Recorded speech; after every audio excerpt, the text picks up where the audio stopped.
Welcome in, Bettor's Last Stand, show number 90 from the Pine Room Studios, downtown Wheeling on a blistering hot day out there. 4th of July Eve. It is quite miserable outside. I would not recommend many people being out in it. I didn't hear as much about the heat this time around, but I wasn't here for the worst of the last one, so I'm not enjoying it at all. So hopefully you're in a nice air-conditioned area and things maybe cool down for the weekend. Let's hope for it. We got a big show today. Got lots of things going on. Got Sam in the final third of the program talking all things racing, and he'll touch on the Buccos and some other things going on. I'm sure he's got some opinions on Bronny James and some of the other things going on around. Maybe some Penguin thoughts. But let's recap how we did last week. We were up about 5 units total with our plays for the week. That's not counting anything we got pending.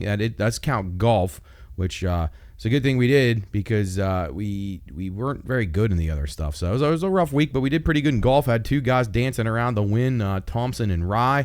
Just couldn't quite get what we needed to get from them at the very end. But that's very, very common when you're playing golf. It can be very, very strenuous and frustrating, and you got a guy that can't capitalize on the back nine, and it turns ugly. And Aaron Rye's been a guy that's really had problems with pressure. So some definite issues there, but we had Davis Thompson and Aaron Rye both tie for second. And, they were right there. They had every chance to knock out Cam Young, but couldn't get the job done late. I was 1-1 in Formula 1, 1-3 in NASCAR, AFL 5-4. Seems like it's like every week I'm just a game above 500, enough to scratch the juice out. CFL started that off last week for the first time, 2-2 on those plays. But nonetheless, it was some entertaining action, which we'll talk about later. 2-2 in my regular tennis plays, like just the match plays. So nothing great there. We did cash 3 tickets in soccer with a plus 525 margin there. So that was pretty good. In the Euros, we will take that anytime. And we have 27 live tickets on soccer, the European Championships, and Wimbledon going right now. So we'll recap those when we get to those specific sports. It's a tough week in racing, as I said, for Sam and I, so hopefully we'll bounce back. We had good racers. We had guys right there ready to win, but it's just absolute chaos at the end of that race in Nashville. 7 overtimes. It was 14 laps of overtime, a bunch of fuel issues because they were running so many pace laps, and it just kept going on and on and on, and guys just kept getting knocked out, and it was Joey Logano was the last man standing. So not the way we wanted to turn out. We wanted it to turn out, but that's how it goes. Racing, golf, that kind of stuff, there's just little margin for error, and the guys who are ready to attack late and are going to get a little bit of good fortune are the ones that usually come out on top. So we will try again this week. Golf, again, wasn't too bad. We were right there. NASCAR, we lost a lot of great position spots from guys that we had in contention, and it was quite frustrating. But that's how it goes. NBA and NHL free agency starting up. We talked about NBA draft, Bronny James getting picked, which is just embarrassing, but I don't understand anything about that. I cannot believe a proud franchise like the Lakers would stoop to that, to where, and then they're all saying it was because he was good. Like they're drafting him because they have his talents. It's just absolutely lie. JJ Redick's a liar. LeBron's always been a liar. And Bronny lies. Management of the Lakers lie. I mean, this is ridiculous. The 4 better players on his own team from USC didn't even get picked in the draft. It's ridiculous. Just absolutely ridiculous. I don't really care if they do it because I don't care, and I'm not going to watch. And if the Lakers want to waste their roster spot on, but don't lie about it. Just say his dad wanted him. His dad's making threats to people to not take him, and like, come on, let's call it how we see it here. It's like the liberal media out there. They tell you a lie enough times, you'll believe it. So hopefully you're smarter than that, but a lot of people aren't. Anyway, NHL free agency. Penguins get a few upgrades to their roster to the bottom 6. The other Sebastian Aho, the defenseman from the Islanders, comes over. Matt Grzelcyk, who's a pretty decent defenseman for the Bruins, or from the Bruins, played for the Bruins. So pretty experienced guys, played on a good team for a while. So I like those 2 moves. And then Anthony Beauvillier is a winger. He's a guy that I've always really had high expectations for. I've always thought he was really, really talented, and it just never works for him. I thought he was pretty good for the Islanders for a while, and then he went out to Vancouver and didn't do anything, and bounced around to a couple other teams. But I think the guy's really talented. He'll give the bottom 6 a little bit of a lift because he has top 6 skill and top 6 skating. So hopefully he can be a boost. They're talking about potentially Vladimir Tarasenko, who's probably more suited for a nursing home at this point, but he did just win the Cup with Florida, and maybe he could be a partner for Malkin to get him going, fellow Russian. Maybe the power play could be boosted a little bit. He could probably still play a little bit on that. But interesting stuff going on there. We'll recap all that stuff as we get closer to those seasons. We don't have time to waste talking about it now. We got football and all that other stuff ahead of that. But NHL, NBA off-season heating up. It won't be long. We'll be talking about training camps from those two sports. John Deere Classic this week is one of the worst tournaments ever. It's always terrible. It's in Illinois. It's just an awful field every single year, and I don't know. It used to be, I think, directly the week before the British Open, or the Open Championship as it's technically called, but they moved it. I think it's 2 weeks before now, so they don't have to go right up against the Scottish Open as a lot of these players. That was the reason the field always sucked in the past, but I don't know why the reason is now. I think it's just that this is just a hot, humid area that no one wants to go to this time of year. I don't have a whole lot of strong plays here. There's some guys that I thought were in contention. Sung J M and Aaron Rye amongst the favorites. Jordan Spieth, Patrick Cantlay, 8-1. Not playing any of them. Sepp Straka, one of the favorites. Keith Mitchell has been okay. So I went a little bit off the beaten path here. You got to play some bombers here in this. When the best of the best aren't in this, you got to go with some guys that maybe could be a price. So I like Joel Damon a little bit, 134-1. So we'll use him. We use Denny McCarthy at around 30-1. Seamus Power, 72-1. Brendan Todd has played well at this course before. You can find him around 100-1 if you can believe that. Let's see, what other guys do we got here? Oh, Luke Clanton. He's another young guy, really talented young guy, not well known at all. He's around 70-1. Davis Thompson, we'll go with him again. He's 30-1. We almost got him in last week. Couldn't quite get there. And then a couple of guys that I heard, Jeff Seeley, who's a really good golf handicapper, gives stuff out on VSiN quite often. Troy Merritt and Patton Kazire. Those are two plays that he liked. Troy Merritt's 200-1. Patton Kazire's 150-1. And then I actually liked Kelly Craft, and I heard Jeff talk about him as well. So Kelly Craft around 200-1. Maybe top 20s for those guys. And then I played Maverick McNeely last week. He didn't do anything, so maybe he bounces back this week at around 28-30-1 range. So again, those plays are Seamus Power, Brendan Todd, Troy Merritt, Patton Kazire, Kelly Craft, Joel Damon, Maverick McNeely, Denny McCarthy, Davis Thompson, and Luke Clanton. I'm not playing any of the big favorites there. So John Deere Classic will sure to be bad, and let's just hope we can cash a ticket. Again, Cam Young wins last week, and we'll try to make the best of it. If we scratch out a winning ticket, that'll be good enough for us. On to baseball briefly here as we're getting down to it. I told you I was going to give you some post-All-Star break picks for divisions and playoffs and those kinds of things. I'm starting to get an idea of how I want to play these, so a couple more weeks, and we'll have those for you ready to go. But this is an amazing stat. So the Pirates are off a rest advantage last night against the Cardinals, whereas they were on a day of rest where the Cardinals were not. The Pirates and the Blue Jays, two teams who are teetering on the brink. The Blue Jays have been pretty bad all year. The Pirates have been mostly bad all year, but maybe just a little bit more false hope with them, where the Blue Jays had higher expectations. But both of these teams are 0-10 off of situations this year where they have a rest advantage on their opponent. 0-10. It's incredible. So use that however you want to use it. Next time the Pirates have a day off and a team that they play are coming in off of another series, play that team. I mean, it seems to be working pretty well. Cardinals looked pretty good last night. Lots of runs in that game as Mitch Keller gets beat around. I know I am negative Pirate guy because I'll never believe in this team because I think Nunning's a liar. I think Sherrington's a liar, and I think that the clown media up in Pittsburgh, not all of them, but most of them, carry the water for them and lie and lie and lie and continue to try to make this seem better than it is. These people are stealing from you. If you go to these games, they're stealing from you. They're absolutely stealing. They put nothing back into that team at all, and it's disgraceful. And I don't believe that they're going to make moves. But all I'm hearing out there, every person I see out on the street is telling me the Pirates are making a move. I heard from this guy. I heard from that guy. I know this guy that knows a reporter. I know this guy that knows a guy that works at the TV station in Pittsburgh, and he told me the Pirates are making a move before the deadline. They're going to get a blockbuster deal that's going to blow everybody's socks off.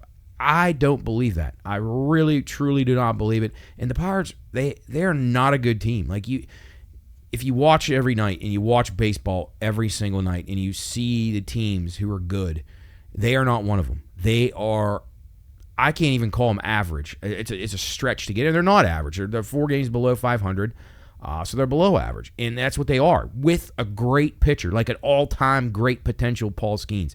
Jared Jones, he's just going to be an everyday number 4 eventually in on a team. Mitch Keller's always been a 3 or worse, in my opinion. He was never a number 1. He's never been a number 2. He had a couple of good outings. Everybody gets excited, but he's just not that good. He's simply not. Paul Skeens is the real deal. He's as good as anybody that I've ever seen pitch in baseball in a long time, since like Roger Clemens and Strasburg and like guys who were Randy Johnson. Like, he's that good, and I don't say those kinds of things very often. Will he hold up? Will it continue? Will he stay healthy? I don't know. But he's a once-in-a-generation kind of pitcher for the Pirates. I mean, they haven't had anybody like this ever since I've been alive. Garrett Cole's not even close to what this guy is. Not even close. And you see that now. But if you watch baseball every single night, you realize that the Pirates are not very good. And they have to have major upgrades if they're going to be good. And there's just not enough good players out there to get. And I just don't have any faith that they are going to get any of them. It just doesn't seem like it's going to come to fruition for me, but we shall see. I guess I can't completely dismiss it, but I find it very unlikely that they'll get any impactful players at the trade deadline. So tread lightly there. But 0-10 off rest advantages, the Pirates and the Blue Jays. Wow. Favorites 692 and 526 on the season in MLB. Unders on the season 614, 587. So that's crawling back up a little bit. So some overs are starting to come in a little. 49 was 614, 587, and 49. Top ROI. This is continues to be a story for us each week here. Orioles, no question about it. They're mispriced a lot. They're not. People don't know their pitching staff, and they're not that good. I mean, their pitching is a little iffy, but their lineup is tremendous. Their defense is tremendous. Plus 2,010 for the Orioles. If you bet $100 on them, you are up $2,010 on the year. Cleveland Indians, or Guardians if you want to call them that, but this stupid name, so we'll call them the Cleveland Indians. 1487 to the plus for them. The Yankees, 1159. That's drifting down. The Yankees were in the 20s a few weeks ago, but they have been terrible lately, and they're just not very good. But you heard that here first. I told people that back in May before I went on vacation, that I watched the Yankees. I watched all those games against the Orioles, but I watched the Yankees almost every single night for several innings at the least, and they're just not that good. They have 2 men on the team who are real players. The rest of their lineup are either has-beens or guys who they want to be good that aren't going to be. They got a couple decent fill-in guys. Verdugo's all right, everyday player, but they just don't have it. And their pitching was going to eventually hit a wall. Back into the bullpen's already been a problem here for them lately. So Yankees plus 1159, that'll continue to drop. Nationals plus 741. Nats dropped a little bit as well. They were a little bit higher than this. They have not played that well lately. They had awful performances against the Mets the last 2 nights. Bullpen shenanigans. Again, you just can't have it. C.J. Abrams made a critical error the night before in a game they should have beat the Mets, absolutely. And then Milwaukee, who's played above their heads all season, plus 644, and they're already making some trades. So that's actually a good sign if you're a Brewers fan out there. So I got to give them credit. I haven't been a big Brewers backer by any means. In the past I have, but I didn't like them at all this year. But they've exceeded expectations. So can't knock on them. They're trying to make and beat the other teams to the punch here, because there's not going to be that many available good players coming up here in a few weeks. All right, switching over to tennis now. Again, Wimbledon underway. We had some rain today, which didn't help things. Got a little bit of a delay, so things are backed up here. You got people not being able to finish yesterday, not being able to finish or start some matches on time today. But we're trekking through it. We're getting through it somehow, and it'll take its course slowly but surely. So we have 16 tickets alive for Wimbledon that we gave out, futures that I put out last weekend. I didn't talk about it on the show last week because the draw wasn't out, and I couldn't really do a whole lot. I didn't know if Sabalenka was even going to play. I didn't know if Djokovic was going to play, and Sabalenka ends up pulling out. Andy Murray pulled out from the men's side. Djokovic played his first match and won 3-0. He looked okay. I'm not certain he's going to be able to hold up against some better quality opponents, but he did, go out there off of a knee surgery just a few weeks ago and looked pretty good. But when you're a modern marvel, a marvel of science like him, genetics, whatever you want to call it, how he takes care of himself. He bounced back pretty good. Okay, so we got some futures here for the women's. We have Siniakova to win Q1. That's a 20-1 ticket. That one's still out here. You can find all these at BLS_PRP if you're not sure of the names, or I'm going too fast. You can go and find them all on there. And if you want to get in on them now, wow, that ball, how's that ball out? Ooh, I got it on right now. I don't know how this ball's out. It looked like on the shot tracer that it was on the line. And then Kalinskaya to win Q2 for the ladies at 11-1. And then I have the winner of the tournament to come from Q3 or Q4. Those are plus 250 and plus 350 respectively. Then Ons Jabeur to reach the quarters at plus 140. I think she's kind of getting slept on here. I think she's starting to round into form a little bit, so I like her to make at least a run to the quarters. I don't think she'll win, but I think she'll make a run to the finals in the quarters. Jeez, Gregor Dimitrov 8-1 for him. He's actually playing a match here, I believe, right now today. Tommy Paul we have to win. Dimitrov is to win Q1 at 8-1. Tommy Paul Q2 at 7-1, and Tommy Paul just had a really tough match against a young Finn kid today, and he was able to pull it out. Jack Draper to win Q3 at 4-1, and then Hubert Hurkacz to win Q4 at 3-1. He had a little test the other day, but played pretty well in the last 3 sets. Dimitrov and Hurkacz to make it to the quarters. Paul and Draper both to make it to the quarters, or to make it to the fourth round. Sorry, and then I have 4 exactas that feature those players: Dimitrov, Hurkacz, Paul, and Draper against various other opponents on the other side. I think I matched a couple against Zverev, and then maybe Alcaraz, just because you expect probably one of those guys will make it out of there. If we can get a couple of these guys into at least the semis or the quarters, then it'll pay for everything that we invested so far, and then have some live tickets for the exacta where you can actually get some pretty good payoffs. So Wimbledon's quite enjoyable. If you wake up in the morning around 6 a.m. or whatever, when you're going to work, whatever time you get up, it's going to be on all day. It'll be on basically for 12, 14 hours throughout the entire day. So if you want some daytime action, that's where you get it. Tennis is what soccer usually is. Soccer off for a couple of days here, but we'll crank back up today when you're listening to this on a Friday. That's when we'll get going again. We would have had Copa last night. So Copa starts back up Thursday. Euro starts back up on Friday. We're going to talk about those 2 tournaments here after the break and go through a couple other things going on in the industry, maybe some bad beats, and then we'll get down to business with Sam in the third portion of the show. It's Bettor's Last Stand, show number 90, brought to you by our friends at The Brownie House. That's yesbrownies.com. Get on there right now. You can get 20% off of your order by using promo code PINEROOM. That's The Brownie House, and that is yesbrownies.com.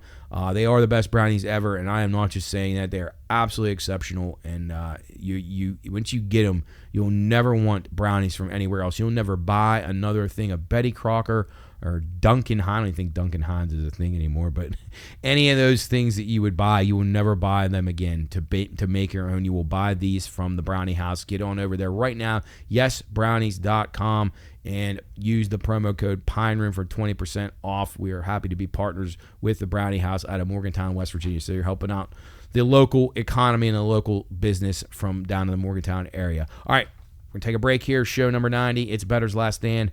And we're going to come back and hit on some soccer, some CFL, a little Aussie rules football. We're going to mix in a little Big Three. We haven't talked about that yet, but we're going to get into that now. It's starting to get into that time of year where you got to get some other things under the radar. So Bettor's Last Stand, show number 90. Be back in a moment.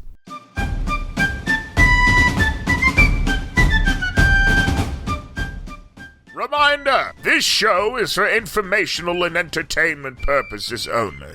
All wagering activities should only be conducted by those 21 years of age or older and within the confines of federal, state, and local law. If you or someone you know has a gambling problem, contact 1-800-GAMBLER. That's 1-800-426-2537. All right, men, load the cannons and hold the line. You're listening to Bettor's Last Stand.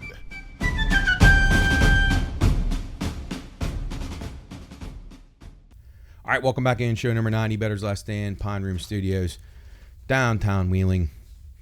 Lots going on here in the summer here as we head into 4th of July weekend. Be sure and hit up our buddies over at IC Cab if you need a ride over the holiday weekend, if you're out at a party or out at a bar or something, be sure and give them a call. 304-232-1313, I believe the number's correct. We haven't been in a sponsorship segment of their months are up now. They haven't re-upped yet, so we're waiting. I'm sure they will at some point. But they so I haven't worked that into the show much lately, so I kind of forget the number. It used to be a daily thing, but anyway, thanks to everything that IC Cab did for us, and we've sure used them quite a bit across the Pine Room spectrum, all the Pine Room members and the friends of the Pine Room. So thanks to them, and then be sure and get on over there to yesbrownies.com. Get your Brownie House brownies today. They're outstanding, 20% off with the promo code Pine Room. Bad Beats. Talked about this a little bit briefly. The Nationals in the 10th inning the other night. They've been out, or 2 nights in a row against the Mets. They've been outscored 10-0, or maybe it's 10-2 or 10-3. But they've given up 10 runs in the Mets in the 10th inning the last 2 nights combined. So horrible bullpen for the Nationals. At least the guys they went to were the worst times. Dave Martinez is, I never really was sure about him anyway, but yeah, so pretty ugly there. Nationals grinding their gears a little bit right now. The Mets playing okay, but they're still frauds. So don't be buyers on the Mets unless they make some trades, which they're not going to do. Anyway, so bad beats there. If you had the Nats, the game's under. I mean, there's all kinds of ways you could have got beat there. Nationals in control of the games late both nights and below both of them. So that was a tough one. And then under in Holland, Romania yesterday, 1-0 Holland, or the Netherlands, or whatever you want to. They're locally known as Holland, but they're the Netherlands to us. 1-0 in the 84th minute, and it ends 3-0 Netherlands. If you had under the 2.5 there, you're sick. You got a 90+4 goal there, which hurts, which is definitely a stinger. So bad beats all around. Baseball, soccer, probably as bad as you'll get. I mean, basketball, you'll have them here and there, but on a day in, day out basis, baseball and soccer, you're going to have some just gut-wrenching losses. Industry news: WNBA attendance continues to rise at these Indiana Fever games. I mean, this is just like a cultural phenomenon. It's like the Beatles, the Grateful Dead. It's incredible seeing Caitlin Clark. Like, she is filling these arenas. The people are staying around. They're just worshiping her, and it's really cool to see and how gracious that she is after getting beat last night by Vegas, but just taking time for the Make-A-Wish kids and all these things, and she's, got to keep a smile on her face. I mean, it's so hard, especially for a young person. You're pissed off, you win, but hey, that's part of being a professional. It's even different than college. Like, you are now a pro, and you got to handle yourself as a pro, and she's doing an absolute great job of it. And people wonder why that she is so popular and everybody wants to make a big deal, like especially ESPN, who just won't give her her due, even though they're fine capitalizing on the ratings from her games, but they never want to say that it's just her. They always want to include Angel Reese and some of the other ones, which Angel Reese is really good. And I was a WNBA fan before most people were, so I watched a lot of these games anyway, and I would still watch, but I'm not turning it on all the time. It's like appointment television when Caitlin Clark plays. It's just not that same thing. And Angel Reese, if she was a little bit more friendly and had a little bit more, I don't know what the word is, just it's a demeanor where she seemed like she was just more down to earth, I think it would help her a lot. But she plays with this edge and this chip, and that helps her basketball, but doesn't necessarily help her marketability. Doesn't necessarily help her marketability off the court. But again, a great player, but no one's watching these games for her. I'm sorry to break it to her. It's Caitlin Clark. She's packing these arenas. Angel Reese is nowhere to be seen. She plays Angel Reese 4 times a year. She's playing these every game she's at, everywhere she's going, it's 25,000 people and millions upon millions of people watching these games at home. Appointment television. I mean, I got local bars I go to Sunday afternoon, all guys in the bar, and not anybody in that place would turn. If I turn a WNBA on in the past, which I have, I get made fun of. Not now. It's, hey, turn it up. Like, the people want to watch it. Like years back, I'd have a game on there because I had a bet on it, and people, what the hell is this women's basketball doing on? Now it's totally different. Oh, it's Caitlin's playing. All right, we're in. It's like, it's again, it's just like the media. These people lie. They just lie. Caitlin Clark is the draw. Sorry. So the rest of the people just got to deal with it. But going back to my point, she gets attention because she's a really good person off the floor, at least by all accounts. I mean, we don't know, none of us know her, but she handles herself in an incredibly respectful manner. And, you know, she had issues with tempers and stuff when she played in college, but she's growing out of them. She's young. I mean, people are going to make mistakes, and I don't fault anybody for that, but that's why people like this girl. It's not because she's white. It's not because, there's some big underlying racial issue here. That's not, it's just stupid, but it's because she's a captivating player. She plays an exciting brand of basketball that people can understand. It's not a bully myself to the basket. Her basketball IQ is incredibly high. She's helping people learn about the game because she's a great passer. Her court vision's incredible. She'll probably make a tremendous coach someday. But that's why people want to get behind her. And I love the argument that everybody always talks about in the minority community. They'll say, well, we want to cheer for someone that looks like us. And that's fine, whatever. But so the same would apply for young little white girls who right now, you know, there's the minority sport. Basketball is a very dominated minority sport, and then that's rightfully so. They're the better players most of the time. But in this case, you have somebody that's on the same level there. So it's okay. Like, everybody can be good from all different facets. It's okay. And I know that's not popular, but that's the truth. You don't just have to decide who's good based on if they're lesbian, if they're black, if they're Asian, whatever. You can all, like, every single box can be checked for there's a good player that's this, there's a good player that's that. It's all encompassing. You're all in all good players. So we'll see what she does in the All-Star game. Her and Angel Reese will be on the team there. They'll probably beat the USA Olympic team, which would be pretty cool, actually, because they probably both could be on that team if you ask me. But we'll see. That's enough about WNBA. I'm sure if bored people probably got mad about that, but that's okay. I don't really care. It is nice to see the handles going way, way up at the sports books for these games. Not just her games, too, because you get guys coming in, parlaying them, but it's her effect is directly leading to the massive numbers that we're seeing come in. So Bronny James on the other side of that, a reason that people would not watch. Bronny James, not very talented. His dad's an idiot. His dad's a liar. His dad's just a low character guy. But here's Bronny. He's going to be on the Lakers. So good luck. Books took a ton of money on him to be drafted number one. It was like handing it out. He's called a St. Jude bet. That you should have just donated it to St. Jude's Children's Hospital because you're just wasting it. You're giving away money. He had no chance of going number one. Most teams didn't even look at him because he's just not worth it. He's not good enough. $13.9 million wagered on table tennis in Colorado in May. That's unbelievable, especially with all the things going on right now. It was more than golf, MMA, which includes UFC, and boxing combined. So that just shows you a different area of the country, different interest levels. Table tennis in Colorado is a huge thing. Started out there with the pandemic and has not looked back. So you got some avid table tennis watchers out there in Colorado, which is actually pretty cool. PA Gaming Control, listen to this one, announces a $100,000 fine against Stadium Resort LLC, the operators of Live Casino in Philadelphia, for taking sports wagers over the phone. And I can tell you how big of a no-no this is. $100K seems light. You're basically violating several different statutes within your state, within all your gaming regulatory boards, and even federal stuff where you got Wire Act issues as well. So you can't call in. This isn't the days of horse racing where you could still, I think you can still do that on some of the places. You can call ExpressBet, FanDuel Racing, or TVG as it was formerly. You used to be able to call in your bets. They have tellers over the phone that will take them. That's still legal.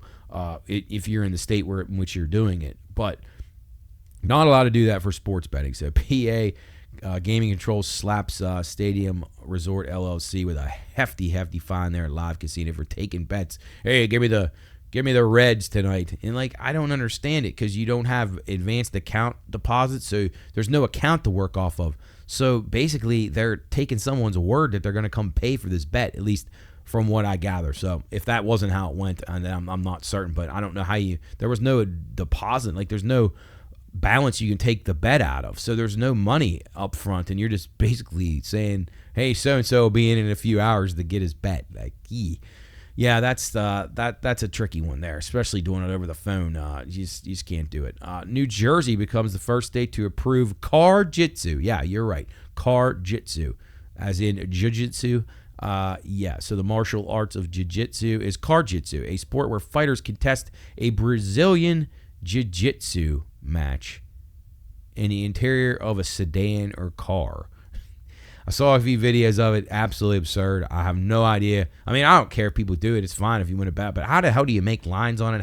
How do you know anything about it? It's crazy. I don't know how it's scored. I don't know. But I guess they have judges and people that can do it. So, Jiu-Jitsu. Check it out. It's in New Jersey now and maybe coming to a state near you if you're lucky. I don't know what the handle will be like, but we'll see.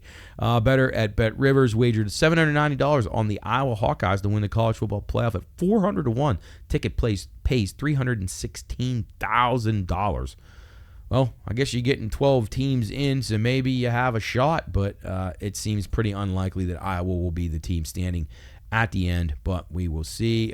Games are 15-2 to the over when umpire Andy Fletcher is behind the plate. These are MLB games, so write that down. Andy Fletcher, 15-2 to the over. His strike zone is obviously susceptible to hits, extra base hits, and walks. So keep that in mind next time you see Andy Fletcher behind the plate. All right, let's shift over. Soccer, Euros in action. We have 4 pretty good games. Friday and Saturday, you got Germany and Spain early on Friday, and then France and Portugal. And then on Saturday, you have Switzerland, England, and Turkey and the Netherlands. We have several tickets alive, 11 of them already. We've cashed 3. Netherlands and France at 25 to 1 and 16 to 1 to advance to the finals. France and England 11 to 1 to make the final, as those two is like a finals exact. It doesn't matter who wins as long as they both make it. And then we're pretty heavy on the Netherlands. And the Netherlands had a nice win against Romania yesterday, and they're in a pretty good spot because they get Turkey, definitely the weakest team left, and it's setting up pretty good for us. So Netherlands 6 to 1 to make the final, 16 to 1 to win the final, which I don't think is impossible. Group D to win it all, France and the Netherlands. So you got 2 teams there at plus 250. These are all on BLS_PRP on X. If you haven't bet them yet. Cody Gakpo, hopefully you bet that one when I put it out. It was 35 to 1, maybe some 40s out there, which I saw after I bet the 35 to win the Golden Boot. He scored again yesterday. He's tied for the lead right now with 3 goals, and his team is in a very, very, very good position here against Turkey. Netherlands and Spain to make the final. Portugal and Netherlands to make the final. So those are 14 to 1 and 18 to 1. Netherlands to reach the semis, which if they win this match, they will. And then we have, that's plus 110, and then Spain to reach the semis at even money. So those are the soccer tickets that we have out there. As far as the matches go, I know everybody's on Germany here, but I think Spain has been pretty good. I think both teams to score in that match Friday might be a good one, but I lean Spain in a close one, but you could see penalties there. You could see a 1-1 in that one. France and Portugal, probably an under here. Both these teams have been pretty buttoned up on defense. France has really struggled to find scoring, and Ronaldo hasn't done anything yet for Portugal. They're probably better when he's not out there, but both teams playing.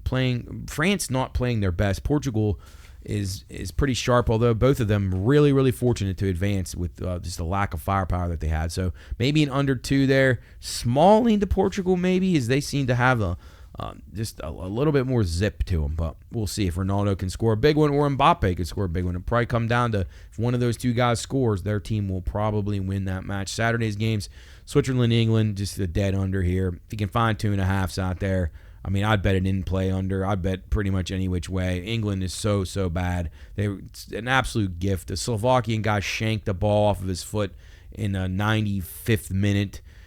It was literally about the last kick of the game. A terrible shank when he had under no duress. He could have blasted it out to midfield, and England would not have won that game. There's no chance. Anyway, he shanks it off of his foot. They end up getting a throw in out of it, long throw in, and boom, bicycle kick by Jude Bellingham. And all we got to hear about is stupid English people getting excited about it, and then they win in extra time, which is expected. But Slovakia just absolutely outplayed them the entire match.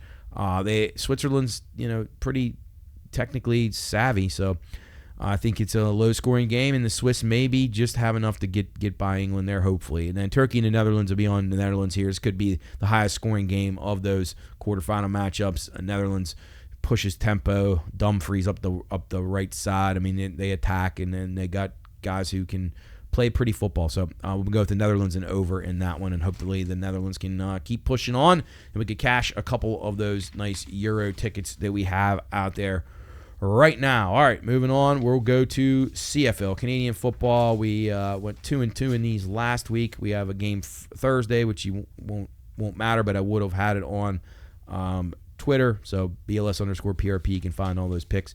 So I was going to have Saskatchewan and over for Thursday night. So we'll see if that can come to anything. And then Friday, for the first game that you can get on here, you got Winnipeg. We were on them last week. They couldn't get the job done. We're going to go back to the well again. Winnipeg 0-4 taking on Ottawa at home. Ottawa was a winner for us last week on Sunday night. They get the job done on the last drive of the game. Winnipeg lays 3 at home, the total 47. We will go with the Blue Bombers, and Zach Collaros to break the 0-4 start to the season. We'll take the Bombers minus the 3. Saturday, the Calgary Stampeders and the Montreal Alouettes. Montreal at home in this matchup. They're 4-0. Calgary 2-1 on the season. It'll be Montreal minus 9.5. The total 50 even right now. Under on a 10-4 run in Montreal Alouettes game. So we're going to go under the 50 in this game.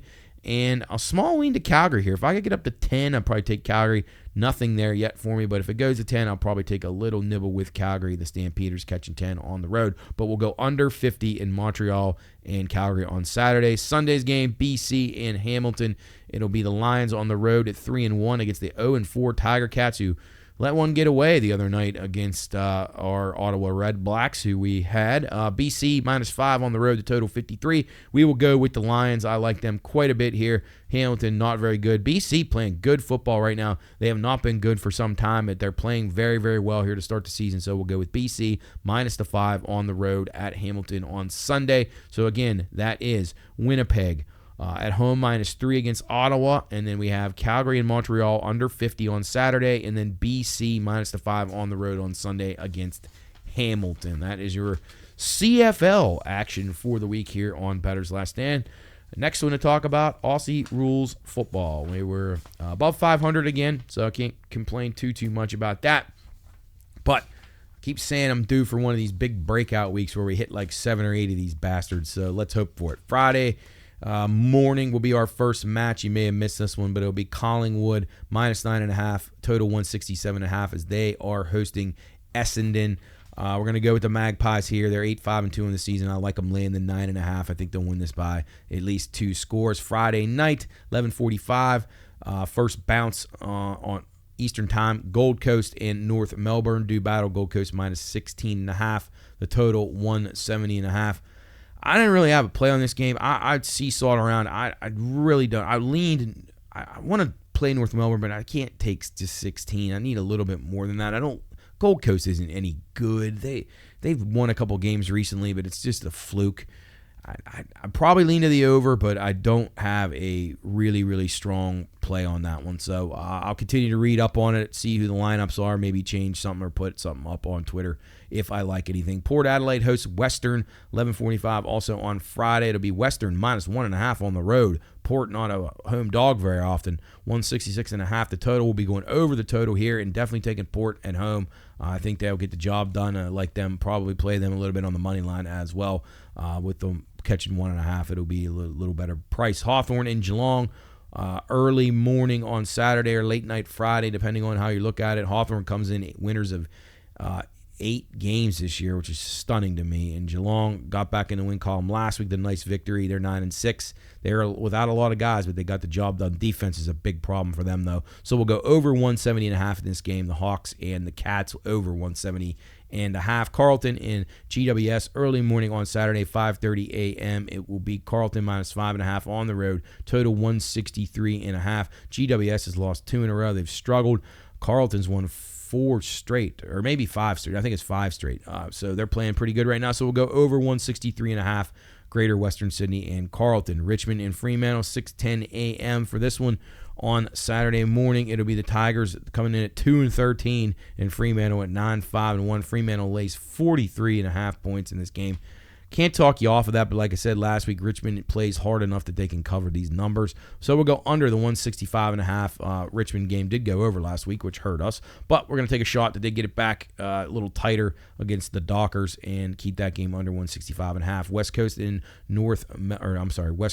Melbourne, that's the Demons, 11 o'clock p.m. on Saturday night. Demons come in 32.5-point favorites at home, 165.5. The total will go under in the game, 165.5, and take the Demons to blow out the Eagles at minus 32.5. I think they'll probably win that by 40 or more. So if you can find those 40-plus ones, I'd recommend doing there. You get a better price. And then you got Sydney at St. Kilda. The Swans, the top team in the league. St. Kilda just not very good. It'll be the Swans minus 22.5 on the road at St. Kilda, total 161.5. Swans can score, so I can't recommend the under here, even though it's kind of low, but we'll go with the Swans minus 22.5. They are so far and away better than St. Kilda. I can't imagine St. Kilda keeping this under 30.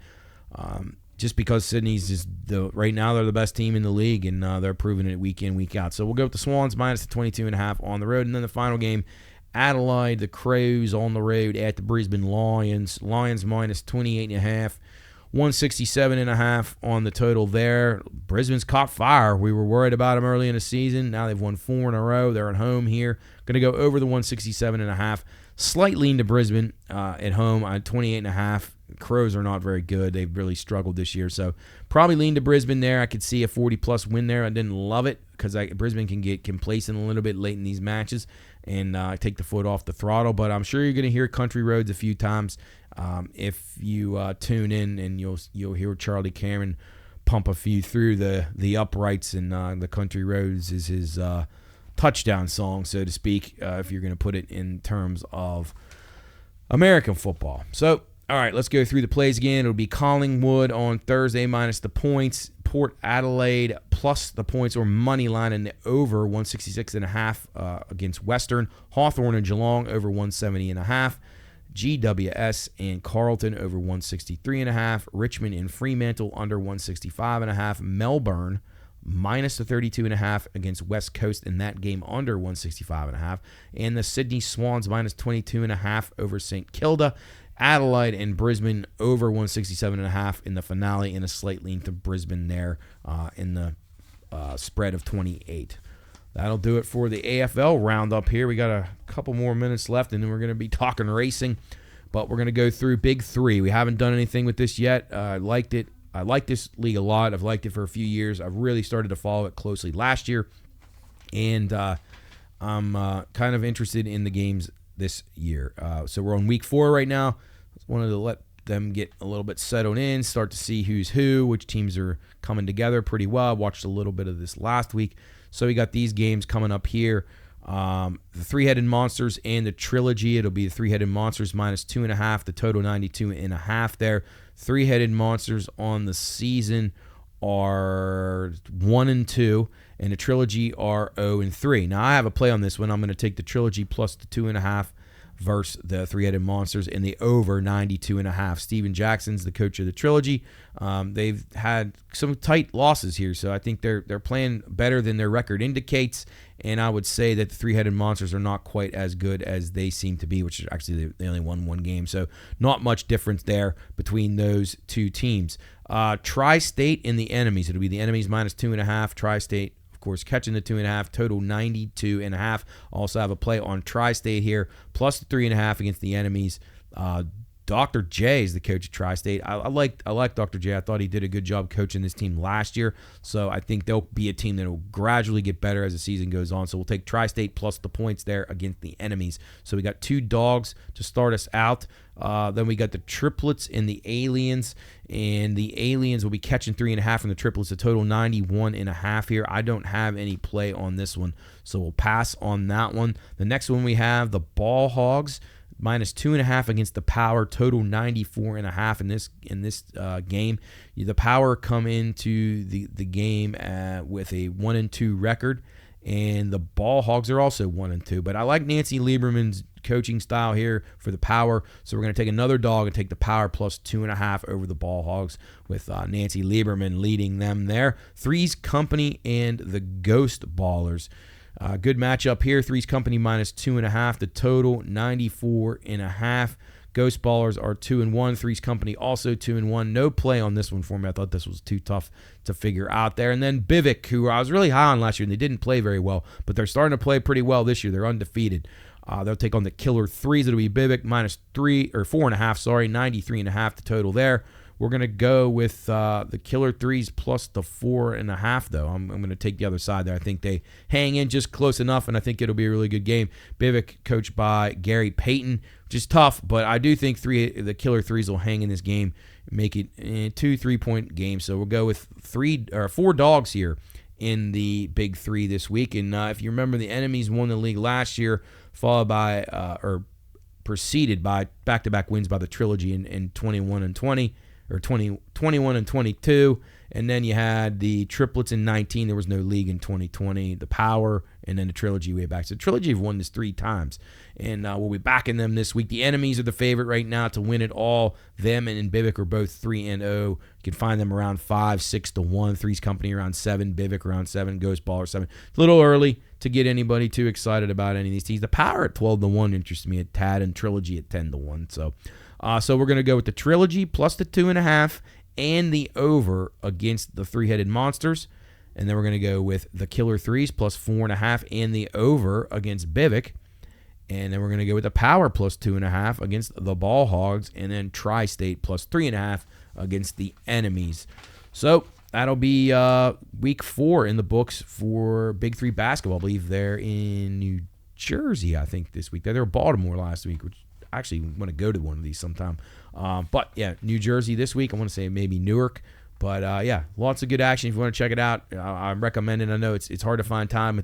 You got soccer on, you got tennis now, you got all these great sports, all these lesser-known sports, which they shouldn't be because they're better than the NFL and are way better than the NBA. And, you know, I like baseball and I like hockey. They're still all right. But soccer has kind of taken a downturn with this VAR. I will admit that. It has hurt the game immensely. But nonetheless, we march on. It's still better than watching flags and stupid referees ruin the game every week. But we'll have plenty of time for that here in the coming days. College football, pro football right around the corner. Started working on some of my best bets for the NFL through the divisions, win totals, all those kinds of things. So we'll be releasing those out on the radio show and right here on Bettor's Last Stand. So you can tune in on the radio, watchdognetwork.com if you're out of the area, or AM 1600.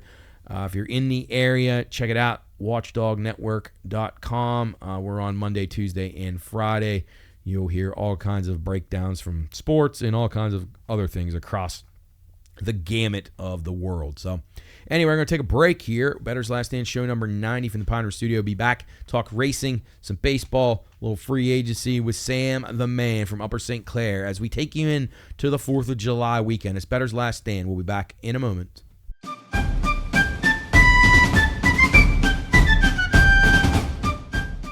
Reminder, this show is for informational and entertainment purposes only. All wagering activities should only be conducted by those 21 years of age or older and within the confines of federal, state, and local law. If you or someone you know has a gambling problem, contact 1-800-GAMBLER. That's 1-800-426-2537. All right, men, load the cannons and hold the line. You're listening to Bettor's Last Stand.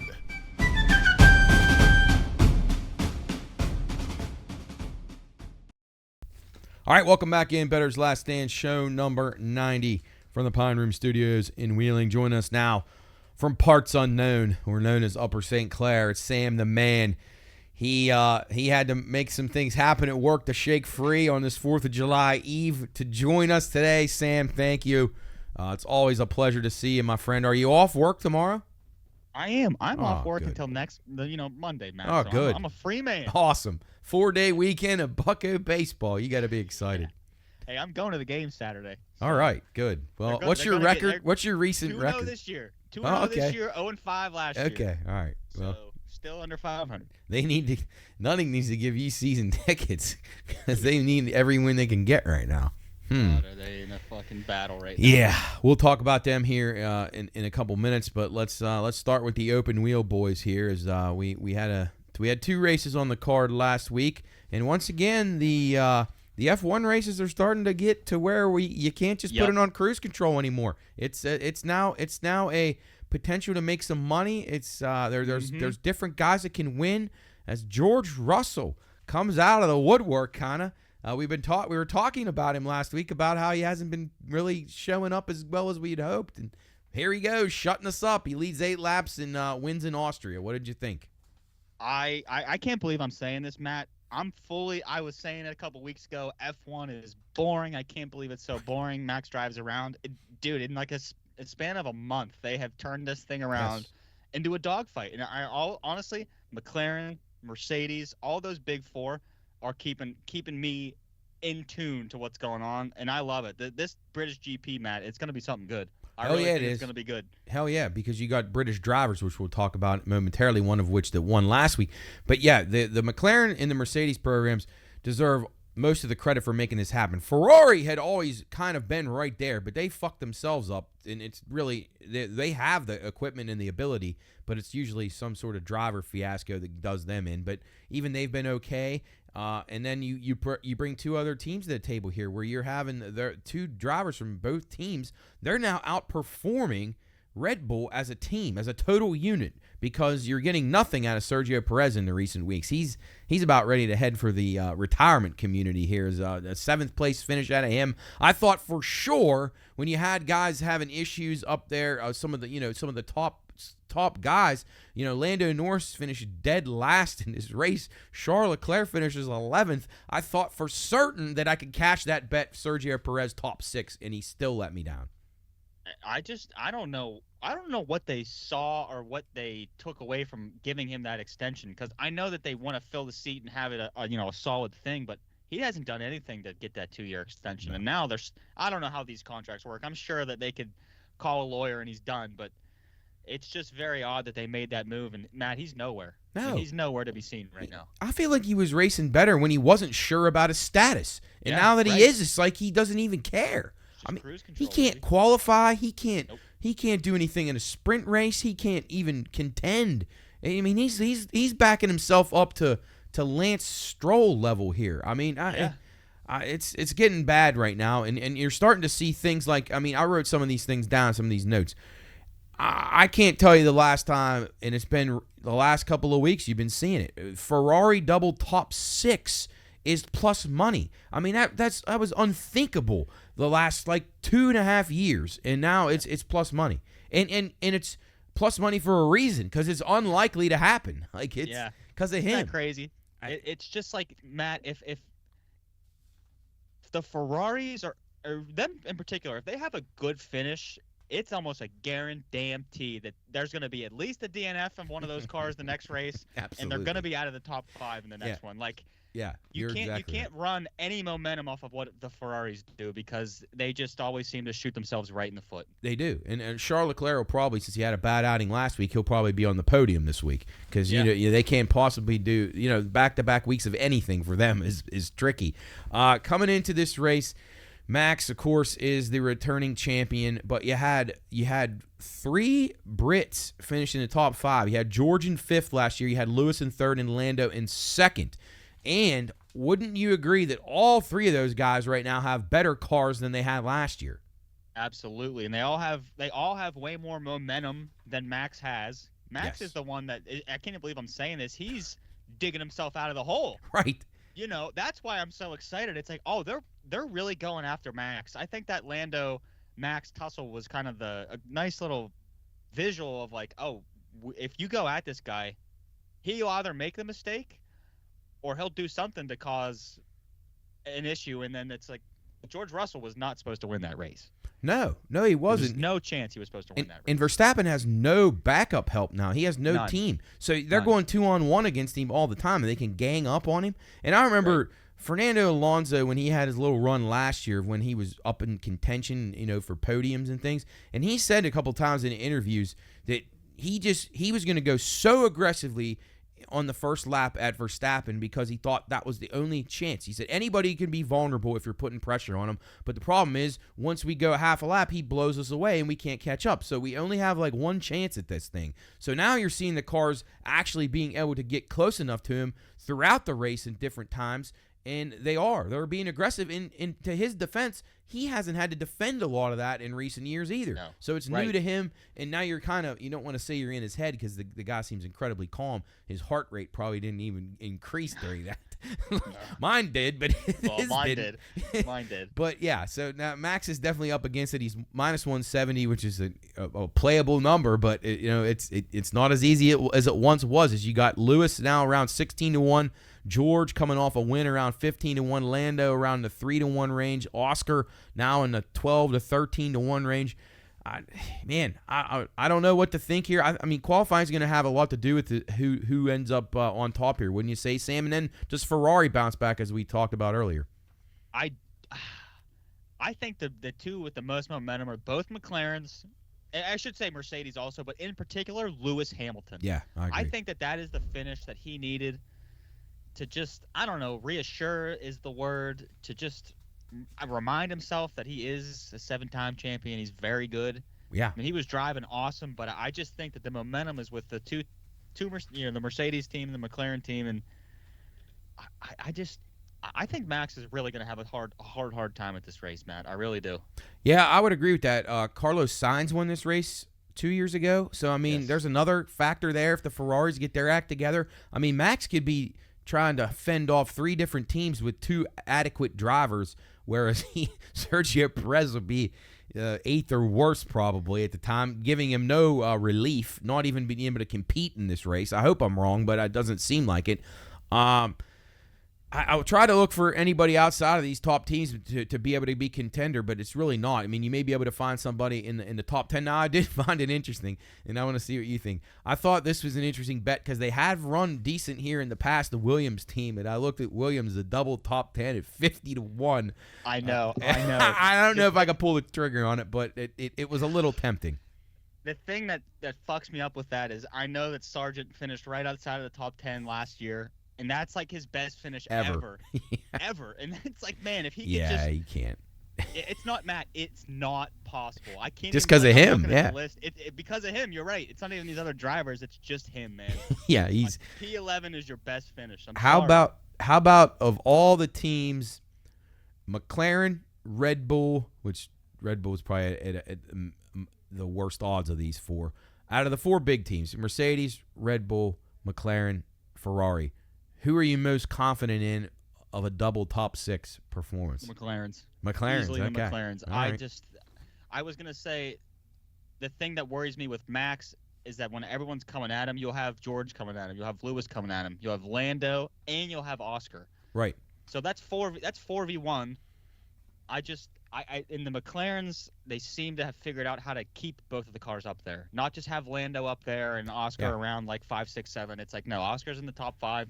And he's gunning for those top 3. I said last week, and I still think that we're spot on here, that Piastri is continuing to get better. So, like, he's improving pretty quickly. And I mean, he's very inexperienced still. And, I see good things out of him. Because, sometimes you get that really good car and you can't handle it or whatever, and you're losing spots. But he isn't. And he's being aggressive. He's passing people. Like, so I see a lot of good things there, and I agree with you. I think the McLarens are pretty strong. I'm curious to see, like you mentioned it earlier, George Russell really fortunate to win that race. Does he build off of that? Does he say, wow, I was really lucky I haven't been that good? Or like, how does he approach it? And now he's coming in. He's got to contend with Lando, who had a bad finish, who's going to be pissed. This is his home race. And then you got Lewis, who's going to be the town hero there. Everybody's going to want him to win, who doesn't want Lando to win. So George is kind of forgotten about Brit in this race, coming off of a win. How do you think he handles this? I see him outside of the top 5. Yeah, I really do. I just think that something with George, like he shouldn't have won the race. No, right place, take it for what it is. You did win, but if they don't crash, you're P3, which is good. I don't think he has the skills to be better than Lando. I really don't. I think the 2 McLaren drivers are better than George. Just period. I No agree matter with what that. car they're in. No, I agree. I agree. If you say Lando and Lewis offset each other, I agree that Piastri's by far going to be better than Russell. He's already pretty much better than him now, and he has far less experience. So, all right. So let's go down to it. Are you going to go with McLaren to win the race? Matt, I am. I wrote Lando wins. Okay. I know, and I think there is going to be a Red Bull in the top 3, but then I Okay. put a Ferrari at P3. So I think maybe Max will be P2, but I think Lando's going to win. I just think that they have finally dialed in something to keep their car in the top 3, and they can really start to poke away at the little things that don't keep them out of the P1. I'm excited, man. I haven't been this excited for an F1 race, I swear, in years. In years. Yeah, I know, and it makes it even better now that you got 3 Brits tracking down the guy who's on top. Like it's crazy, but yeah, no, this is good for the sport. It's good to see. I'm excited about it as well. Any underdog guys? Anybody you think could crack into the top 10? I thought maybe Fernando Alonso, but he's been so bad this year. I can't really get behind him. Maybe Sergio Perez is the long shot guy. I was gonna say maybe my guy Alexander Albon. Yeah. He's my only hope at Williams. I love him. Yeah. They're running a cool little British livery I saw, so take that for what it is, but that's my only hope. It's not going to be Bottas. It's not going to be We got to I don't know. We got to get Sargent Lance. out of this circuit here fast cuz he's sinking. He can't even contend. I think he's done. I think he's pretty much sealed the deal. Yeah, I mean he has to be. I don't know how you maintain or retain a guy like that, but I don't know. We'll see. All right, let's move on. Stay on the open wheels. They were off last week, the Indy cars, and then this week we're going over to Mid-Ohio. Alex Palou won Laguna Seca. Out west, the last time we saw these guys out here, he was an impressive performer. Palou won this race last year. Led 48 laps, pretty much dominated it. Scott McLaughlin led 45 the year before that and pretty much dominated. So you've had 2 different teams, Ganassi and Penske, dominating at this race. Do you see there being another contender, or is this as simple as pretty much going to be a Roger Penske or potentially a Ganassi win this weekend? I had Dixon as my winner, but my sleeper pick is definitely Christian Lundgaard. Okay, I liked him too. Yep, absolutely. I really like the way he's been driving. He's quiet, but like we always say every week, Matt, you have so many people to possibly pick a winner from in IndyCar that it is way, way harder to decide which one of these guys, because a lot of these guys, like even Armstrong, I like O'Ward, but Dixon. How does Dixon and Lundgaard are my two. How does Alexander Rossi perform now with uncertainty around him? What does I don't even think that Rossi's been running bad. No, he hasn't. He hasn't at all. It's just like, yeah, you're sacked, buddy. We're gonna take the other guy. It's like, dude, It's these weird. guys just change drivers like they change socks. They do. They really do. It's very odd. I don't know what guys are looking for or how this all works, but geez, yeah, I was very surprised when you texted me that. I'm like, whoa, didn't see that one coming. But I mean, and again, like you say, he hasn't really underperformed. I mean, he's not been Arenas VK where he's just been DNFing or no-show, and he's not Stingray Robb. I mean, give the guy a break here. Or even Marcus Ericsson, who's been an incredible disappointment since changing teams. Terrible disappointment.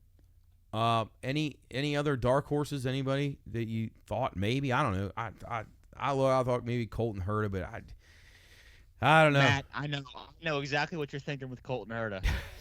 Everything goes wrong for Colton Herta. He gets a lead, he crashes. He is like Kyle Busch right now. Yeah, you're right about that. I thought Will Power was sneaky in here too. He's ran T3s here the last 2 times. Won a race this year, so the pressure's kind of off him. So I liked him and Christian Lundgaard as my 2 guys this week. Yeah, I love that. And honestly, if you're ever uncertain, if you go with the Penske or Ganassi, you got a shot. Yeah. If you're not really sure, one of those 2 teams, you're gonna get pretty close. And honestly, for people out there, if you're new to this, look for those cars and look for the one with the best price and see what you can get. You can check the qualifying, see where they qualify. But these guys have such good race speed, it really doesn't even matter. As long as they're not stuck way, way back at a track that's hard to pass on. I mean, they're all going to be pretty fast and very comparable. So comes down a lot of times to just which driver likes that track or how the car's set up for him and how suitable it is. So should be a good one there at Mid-Ohio. All right, so let's get over to the stock cars now. So last week's race was just littered with frustration for us. We had guys dancing around the lead the whole time with a chance to win it for us, cashing some tickets. And once again, we've had this several times. We have overtime. We have shenanigans in the last few laps.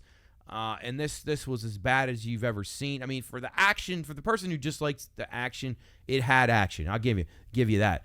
But it wasn't good in a sense that we ran way too many caution laps on these overtimes. Guys are running out of gas and getting close to running out of gas, and good cars are having to pit. And then you got Kyle Larson all of a sudden having all kinds of weird things going on with him where he's involved in these accidents. It's like very uncommon for him.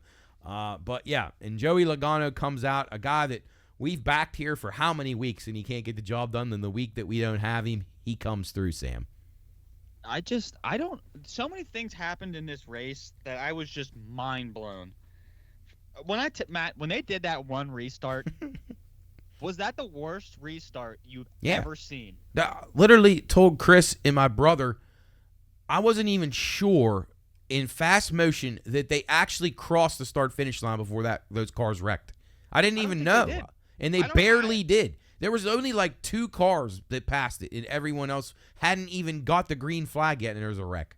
It wasn't Daytona, for God's sakes. I know. It was almost like everybody was like, okay, we're going to go on 3, and then some people went on go, and then everybody was all fucked up. And it was like, no, this is terrible. And now I'm drawing a blank on who is in the top lane in the one and couldn't get going and got hit in the ass by 2 guys. I think it was Kyle Busch. It was, yeah, because he couldn't get going, and then we were like yelling it like, oh, so-and-so rammed him. And it's like, no, it wasn't their fault. The 2 cars behind him, they had nowhere else to go or they were going to get hit. So, yeah, it was whoever that was like could not get into the throttle right, and then that caused an accident. But, yeah, it was way, way too drawn out there. I thought there was a lot of good cars that just didn't have a chance. I mean, it was. Nope. I thought Ross Chastain had a great car. Obviously, Chris Bell had a great car. Denny Hamlin had a great car. Kyle Busch had a really good car. Brad Keselowski, your pick, had a great car. Like, there was guys around there that had all kinds of opportunities. Chase Elliott was competitive.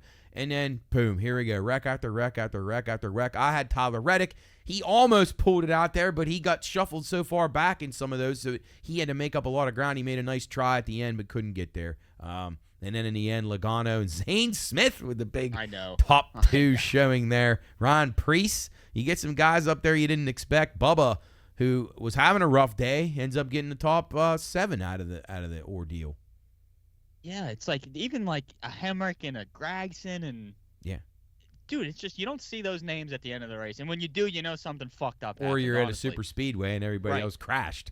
You would not expect this at mile .33 Nashville with not a high degree of banking and So anyway, it was an action-packed race. It was frustrating for us because we had guys right there in contention. But I tell you what, we're on to something with the RFK boys are strong. Like, they are strong. Buescher was good. Keselowski was good. I mean, these guys are knocking on the door. And you know what? Very, very comparable. Joey Logano, George Russell. Probably not even close to the best cars out there. But they survived, so you got to give them credit in that regard. But I'm not sure that I'm going to say they're going to take a ton of momentum into the next race. No, and I would say not, but I can't believe Logano snuck that one in. I know. I cannot believe it. And we didn't have him. We've been playing him all year at good prices. And it's like, and his price really wasn't even that great last week, but still, good enough. Would have been a nice winner to cash. But nonetheless, action-packed race, had a little bit of everything. Frustrating at the end with all the crashes and the issues on the restarts. But now we go to a totally different animal here. Our second trip to the Chicago street race. Downtown Chicago, right along the coast of Lake Michigan, right along the shoreline there. Exceptionally exciting race last year. You had a lot of catastrophes, guys going off the tracks into the barrels and craziness. And Shane Van Gisbergen gets the job done. He only led 9 laps in the race, but it didn't matter. Justin Haley was incredibly strong. I thought he was going to win for us. I think we had him that day. He led 23 laps. Chris Bell led 37. All right, where do you go from here? Van Gisbergen's going to be getting gunned for here. His price is pretty low. I'm probably going to have to pass on him because he's not going to sneak up on everybody like he did last year.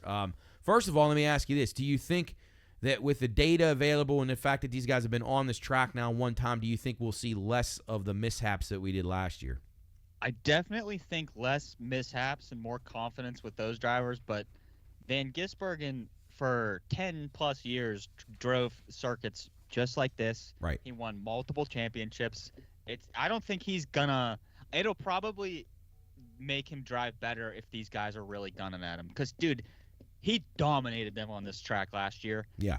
But I do think that there are several names that can contend. I don't think he's going to easily run away with it at all. I agree. I think he's a very good top 5 bet. I imagine. I mean, he's going to be in contention. If he does win, I will not be surprised. But I think you're going to have some of these other guys with a little bit of experience under their belts now, and they're going to be ready. So one of those guys, I would say, Kyle Larson had a good car here last year. Probably had the top driver rating, if I recall. Tyler Reddick was very competitive, and then he had an issue and finished 28th. Chris Bell was competitive, had an issue, finished 18th. Those are the guys who were at the shortest prices, all around $6. Van Gisbergen in that group as well. So that's Bell, Van Gisbergen, Reddick, and Larson amongst your favorites. Any of those guys? You mentioned you talked about Shane already, but Larson, Reddick, or Bell, do you like any of those, or they're too short of a price for you to take a shot with them? Out of all of them, I would take Reddick. Right. Out of all of them, I just think he's a very, very good driver. I like him the most. But, Matt, I can't even believe I'm going to say this. There's a one person's number that sticks out to me the most, and I think this is either going to go one way or the other. All right. Kyle Busch's number sticks out like 33 to 1. Woo-hoo.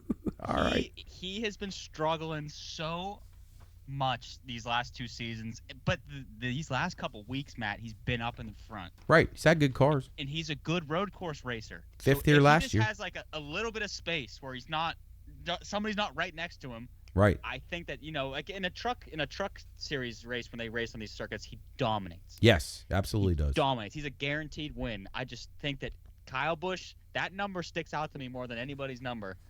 Well, but he unfortunately is not my winner, but he's my underdog winner. No, I agree, and I like that pick because this track is kind of an equalizer, because if you have the good road racing experience, the street race type stuff, and he does, and he's not going to be scared by anybody. This is when your oval program has not been running as well as you wanted, or even if it has and you haven't had the luck, it's nice to get a track like this that's up for grabs because it's only the second time that these guys have been on it. And you can use your valuable, years of experience. So 33, 35, whatever you can find him at, I agree. I think it's definitely worth a shot. And I don't see why he couldn't win this race. As a matter of fact, it would not surprise me that much. My pick for the race is going to be Chase Elliott. I found him around 9 to 1. I thought he ran pretty well here last year, stayed out of trouble, just kind of, bide his time, got a nice third place finish. So I think he'll be stronger. I think he'll know the course a little bit better. And then let me ask you about these two guys. I'm expecting 2 big performances, and I almost pulled the trigger on one of these guys as my top pick, but I went with Chase just because I feel safe with him. Ty Gibbs, Chris Buescher. I like both of them a lot this week. Dude, you must have been in here when I was doing my notes. Ty Gibbs is my winner. All right, good. But Buescher was gonna be my other pick just based off of how much momentum they've had and what we've been talking about. But yeah, I think Ty Gibbs gets it done. I think he gets the first victory under the belt. No, I couldn't agree more. I expect both of those guys to be strong contenders. I love everything about Gibbs here. And again, the advantage that all these guys are with the same experience level on this track, so that helps him. He's not going to get outdueled by a veteran who's had a lot of laps on this track. It's just not going to happen. So Van Gisbergen, obviously a rightful co-favorite in this race. Larson, exceptional driver. All those other names that we talked about there. Busch has the back class for sure. But here comes Gibbs with so he had a good car again last week. He's got to stay out of the issues, and I think he's a top contender, and I love that as your top pick because I teetered. I was like, man, I really want to pick him on top at around 17, 18 to 1, but I'm going to go with Chase. But yeah, no, I love the pick. How about a couple other guys? Justin Haley ran great here last year. Obviously, he's ran well in road courses this year and in past years. I mean, I don't see why he couldn't be a top 10. And then how about Austin Cindric? Always a good street-type road race guy. Yeah, Cindric and were my two that stand out. Or don't be surprised if either of those guys sneak into the top 10 to finish this race out. All right. Easily. I love the Suarez. I think Suarez is going to do pretty well on this track. Yeah, I do too. And I tell you what, Daniel Suarez does really, really well on tracks where they're heavy shifting tracks. He's really good at that. I mean, he's exceptional. Anybody else stick out to you? Who like? Okay, let me ask you this: like, he's on his way to retiring right now. Martin Truex. He's usually a good road racer. He's around 14-1. I mean, would it surprise you if he was in the mix? No, because he's got nothing to lose. Right. You know, it's official. Somebody else is taking your car. This is it. Why not just run it into the ground? Yeah, right. Honestly, what do you if they got give you a good car, I mean, run that thing into the ground, man. Yeah, no, I agree. And I mean, Ryan Blaney, 35. I don't know. Logano probably can't bounce back. Michael McDowell was interesting. He finished 7th last year. Usually a good road racer. He could maybe be. And then Allmendinger, of course. Haley's number's crazy. If you had a couple bucks and you sprinkled it on Haley and he won, man. Yeah, absolutely. Sitting pretty. Yeah, and how about like Brad Keselowski, who's never been a great road racer, but he's a monster price. Denny Hamlin. How many weeks do we not talk about Denny Hamlin? He's 33-1 here. Yep. He's right up there with Kyle Busch there. But I mean, you can never rule him out. I mean, Denny's starting to get pissed off probably because he's had some bad luck the last few weeks. So which means he could be banging guys out of the way. Right. And he finished 11th here last year, so maybe. But should be an exciting race. I'm looking forward to it quite a bit. 4:30 on Sunday. Should be a good racing weekend, Sam, as you got 4 days off. That's going to be exciting. There's one thing I want to preface. Okay, please. It cannot fucking rain like it did last time when they cut the race short and it's dark. I want the full race. No, I know. We got to pray for that. Please work with me. We got to hope for that. All right, so Pirates, you'll be up there on Saturday. Yeah, buddy. Thoughts about last night? And then actually, let me ask you this too, because it's starting to really piss me off. And I know if it's pissing me off, it's pissing you off. So are they going to continue to put out the very worst lineup possible every time Skeens pitches? Is that like just the facto thing you got to do? You don't need any runs because he's so good, we just won't put anybody that can hit? I cannot stress this enough. Derek Shelton has to be fired today. He does. Like, if any, I would like to see a total of how many games Derek Shelton has cost the Pittsburgh Pirates this year and the year before, because he's never 2 games in a row had the same lineup ever. It's an impossibility. It's just like O'Neal Cruz should never sit. Nick Gonzalez should never sit. No. Sawinski. Okay, this is my thing that really bothers me. The Marlins DFA'd Tim Anderson, and he's batting .205. Yeah. .205. The Pirates have at least 2 players in their lineup almost every game that are in like the 170s. Yeah. And we play them because we think, we gotta get them back rolling again. We gotta get Triolo back rolling again. No, we don't. No. We need to get some bats here before we're in 4th place and we're 10 games out of, under 500 again. Yeah, and you're teetering on the brink here now. The Reds, who have not played very well, last night, if you saw any of that game against the Yankees, they had a little momentum swing for them that could carry them. Ellie De La Cruz in that game last night was like stole the entire spotlight in New York, and I mean, I could see them starting to maybe get on a roll. Cardinals are the Cardinals. Cubs have kind of come back down. Milwaukee's not going anywhere. So the Pirates, they gotta leap a lot of teams here, and they're not doing anything, and they're squandering these. When Skeens pitches, they gotta win. It's they have to win. If he only gives up 1 run and you can't score 2. Yeah. I mean, Matt, what do you do? What do you do? Yeah. Where do you go? I don't know. And they keep saying, Charrington keeps saying, you got to get better organically. We're not worried about the trades and this and that. Dude, we're out of it. We're gonna be out of it before you know it, and it's just gonna be hell. And I can't lie, I can't wait because I love it all. I love all the drama, but I'm sick of it. I really am. I'm getting tired of it. I mean, if you listen to the media, and I know you do, you listen to a lot of talk radio around there. I mean, everybody's saying they're going to make moves. Like, and I'm just not certain that they're going to be able to. I don't see it, man. Other teams have more money. Right. You know what I mean? They have more money. And more willing to deal prospects and eat salary of guys that maybe get them off somebody's books to benefit yourself in another regard. But Pirates aren't going to do that. That's where they're at a disadvantage. But they better move quick because you already got teams out here making moves. Milwaukee just added an arm. I mean, You're going to see Kansas City's going to be going all in here soon. I mean, you're going to have – and I know Baltimore's got the prospects that they can match up with anybody. So if they want to get that Crochet guy from the White Sox or something, they're going to get him. Like, they can. But Pirates, they can't piss around here. They need to – did you hear a thing – it was started to take off around here about the Pirates were going to be buyers and they were going to buy and they were going to still move Chapman. Yeah. Which, how do you feel about that? I don't think they need to move. They need Chapman.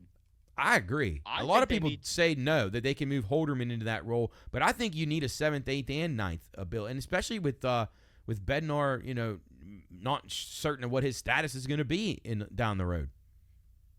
I would keep Chapman. I mean, the prospects are the people I'd get rid of. Right. If you say you want to get better organically and then trade him away, well, you're not even following your own philosophy there. Right. I just like Henry Davis can go. He can go. It's word done. is he is. Sounds like he's probably going to get moved from what I heard. But what will they get back? I mean, who wants him? Talk about the Marlins. But I mean, Matt, to think that they drafted a catcher and he started his career in right field. Yeah, and the Pirates, they deserve they're the ones that turned him into what he is. We have no idea how he would have turned out if he'd played his real position. Seriously, it's the shocking thing that there's only one honest outlier, and it's the owner in Charrington and Shelton. It's those three. It's all the people that the triumvirate, the holy trinity of hell for Pirate fans. You said it right, Matt. Yeah. All right. So this weekend, how do you feel about your who's pitching? Do you know the matchup yet? I didn't even look. I do not know, but I know this. It's Bucco Luau weekend. So I get a nice little freaking shirt on Saturday. I'll wear it the rest of my life. I will. I'm serious. The shirt is sweet. Well, that's good. They're going to win, Matt, because I'm going. Well, yeah, so your record on the season is really good. It's better than their record. I'm trying to see if it's got – looks probably like Falter. They'll probably Falter. Falter Yeah, start. you got Falter again, and then Peterson for the Mets. It looks like David Peterson, who actually pitched good the other night against Washington. But you never know. So when Skeens is going Friday night, free shirt Friday, hot dog night. Oh boy, against Severino. Oh man. All right. So what do you think? Do they get the ship righted here against the Cardinals? And then, I don't even know what that means because you're right. Like when you right the ship, where does that leave us? I guess just not capsized, but right. Like is that 500? Is that a couple games no, above? I don't even know. Yeah, I don't really know either. We haven't been winners for so long that I'm not even sure when you right the ship what that means. No, you're right. I'm so used to losing that I don't know what that means, man. And you got the Mets coming in who are actually playing okay. They're not good at all. But the Pirates, for a long time when I was young, and your dad would remember this, the Pirates could never fucking beat the Mets on the road. It was like, I don't know how many times they went up to New York. I mean, this is a home series, but it was like every time they went to New York, they'd get swept, and it was like the Mets could be playing the worst baseball. They're last place in the National League East, and the Pirates come to town, and the Mets catch fire just because of that. Maybe the Pirates can turn the tables this time, but I hope. Yeah, I don't have too much hope, but I do hope. Yeah, it's getting down to the end here. This next few weeks, it's just you're not seeing any difference here. There's nothing coming to life that's making this team play better. No, there's no offense. There's no life. But how'd you like that thing I sent you about the hit streak? What was your favorite? Which hit was your favorite? I mean, I can't believe that someone puts that out there. Like, how about let's try to win some games? Matt, that is why I'm like, I cheer for this team. Holy shit, that's like a loser post right there. It totally is. And that's what a lot of these pro sports franchises have become. That just the teams that never win, they got to try to find small victories, and that's just a sign of a loser right there. But now your favorite hit of Brian Reynolds, oh boy, how about one that wins a game here against the Cardinals? Let's go for that. All right, so before we let you run, Penguins. You asked me about Dubas. What the hell is he doing? I'm not going to go too critical on the guy yet. I'll just be honest with you. I told you I didn't think this guy was anything special when they got him from Toronto. I didn't understand the excitement because he had Toronto and he didn't do anything. Like, they're okay. But, anybody could have Austin Matthews and have a pretty good team. They never won in the playoffs. He never addressed the goaltending, which I I think the Jari situation last summer was a huge mistake that they're paying for because no one wants the guy now. I don't know. I'm not totally upset about the guys that they added for their core and the bottom six stuff, but I don't think there's going to be a whole lot of difference from this year's team to the next year's. What about you? No, I agree with you 100%. And it's like when I texted you that Nashville signed everybody. Yeah. I mean, there were a lot of names out there, not big, star names, but there were a lot of names where like those are the type of players that the Penguins are missing. Right. And they didn't sign any of them. Yeah. They didn't sign one. And like you keep seeing these guys that are getting these annual salaries of $775 and right. $1.2 million, which that's great, but those aren't the type of players we're looking for, unfortunately. Yeah, it's weird because they kept those core guys, the guys, the nostalgia guys, Letang and Malkin especially. I mean, Crosby was going to say, and Letang was fine last year. He's still pretty good.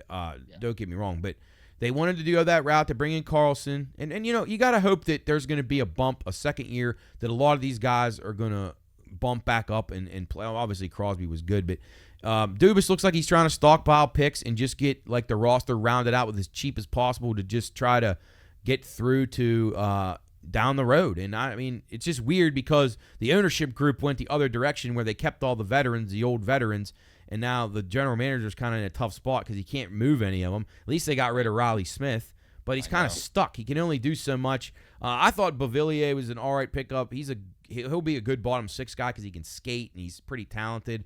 And then I thought Matt Grzelcyk who played for Boston. He played a lot of big minutes in playoff games, so he's all right. I mean, I don't think they got any worse. I actually think they cut a little bit of fat off their roster, but I'm still worried about the goaltending. Jari's just not a guy that can be playing all the time. He's just a loser. Yeah. No, you said it. I mean, I have much more faith in Ned than I do Jari. Yeah. But I mean, if Crosby's not going to score 40 goals again this year, then I don't know how they even contend. I have no clue how they even get close. The only thing we can hope for, Sam, is that maybe, Reardon's gone now. They brought in Sully's boy to run the power play. Maybe the power play clicks next year. I don't see it because the guys are stubborn. But you got to think Erik Karlsson's going to have somewhat of a better year than he did last year. It's hard not to. And if they could have scored like 6 or 7 more power play goals last season, they probably would have made the playoffs. It was all it would have taken. No, you're right. And like they have some players I do like. Like I think Bunting is great. I love his big upgrade there. I just think he's gonna have to have a year like he had last year. Like you have to be that good all year. In the whole year. He's got to beat Crosby all year. And we know Malkin's not gonna be Malkin all year. So then our issues start there: the turnovers, the penalties, Maybe Bunting will help with Malkin all year because he did pick up his play when he played on his line, and they're talking about bringing in the other Russian, Tarasenko, who's about finished, but he's Malkin's boy, and maybe he brings, and he just won a cup, so maybe he has like one more decent year at a cheap, ticket. They keep him. Malkin gets a little bit more optimistic, and they pick it up. Maybe Ryan Graves would be a little better this year instead of the slowest skater in the NHL. That's a contract they can't get rid of. Yeah, and Raquel, I mean, he was a disaster. I mean, my God. But I don't know. I'm not hopeful that they can be much better, but I still think they probably would have an outside shot at the playoffs. Is about the best they could do. Maybe just right on the fringe like last year. Yeah, they squeak in, and if not, this is Sully's goodbye. Yeah. Well, how about this? We'll end this with your goodbye. Bronny James, give us your analysis of this, and I'm sure you're going to agree with me and say, this didn't have anything to do with his dad. He was just a good player that the Lakers wanted, like everybody's saying. Right. What do you think of this fiasco? I actually, for him, I feel bad. I do too. He didn't start any of this. I get it. You want to do things with your son, and I can't even imagine being LeBron James. I can't even fathom. You know what I mean? But just like he just wanted to play with his son. Right. Like there are players that average double digits that did not get drafted. I mean, Henson from Pitt. Yeah. He averaged. Yeah. He was okay shooter. He didn't get drafted. And 3 guys on Bronny's own college team that were better stats than him. So I really hope that for Bronny's sake, I hope he plays and does okay. Just for him. I don't want him because like it's not like he was like pick me. I want to play with my dad. It was my dad being like, oh my son's gonna. He's going to play with me. But why not just sign him to a free agent deal and not waste a spot from somebody? Well, they were saying Bronny wanted to hear his name picked, And Oh, there's no fucking way JJ Redick wanted to draft Bronny. No, and he lied in no that press conference and said that he way. did. It's bullshit. I know. There's no way. I ain't buying it, Sam. You know what? You know how this ends? When JJ Redick gets fired, the first podcast ever titled, I didn't want to draft Bronny. Yeah. And then JJ Redick's right back in our good graces, and then it's just like, oh, he's back in the media. Yeah, because they hired 2 ex-coaches already as his assistants. I saw Nate McMillan and Scott Brooks, so they'll both be right there to take over once LeBron gets tired of Redick for not playing Bronny or whatever. But oh well, at least we don't have to worry about that for a few months. That's down the road. But anyway, Sam, thanks as always for the analysis and insight. It was great talking with you. Thanks for making the arrangements to make the show today. Enjoy your weekend, and good luck to you on Saturday and at the Bucco game. And hopefully they'll get on a little winning streak for you here over the Independence Day holiday weekend. Yeah, happy 4th to everybody. I know you'll be listening to it past the date, but don't blow your fingers off. Yeah, right. And go Bucks, Exactly. You need those things to make your bets. All right, Sam. We'll see you next week, buddy. Thanks. Take it easy, Matt. All right. That's Sam the Man from Upper St. Clair checking in with great analysis, as always, on all things sports and gambling related. It's Bettor's Last Stand show number 90. That's going to do it for us this week. Have a great 4th of July weekend. As Sam said, you'll listen to this on Friday morning maybe. But enjoy your holiday weekend. There'll be plenty of fireworks and plenty of booze and plenty of other things. And be sure and get on out there to yesbrownies.com today. 20% off your brownie house order. Use the promo code PINEROOM. I'm definitely going to want to try those out there. They are delicious. We will see you next week. Best of luck with your bets. Follow us on Twitter or X, whatever you prefer. BLS_PRP is where you can find it. At the Pine Room Studios for all of our other content across all the podcasting platforms, social media, and on the YouTube page that we have for the Pine Room Studios. You can also go to our website, pineroomstudios.com. Our boy Timo taking care of us there from Omni Strategic Solutions. And we're posting blogs on there starting next week. We have one up now, kind of just a preface of what we're going to be doing. But all the guys from the Pioneer will be contributing blog posts from their various things going on in their minds and their heads and their hearts all week long. So we'll have about 3 of those out each week beginning next week. So check those out, pineroomstudios.com there for that. All right, that'll do it for us here. Show number 90 from the Pine Room Studios. We will see you next week. Best of luck on all your wagers, and have a safe and happy holiday.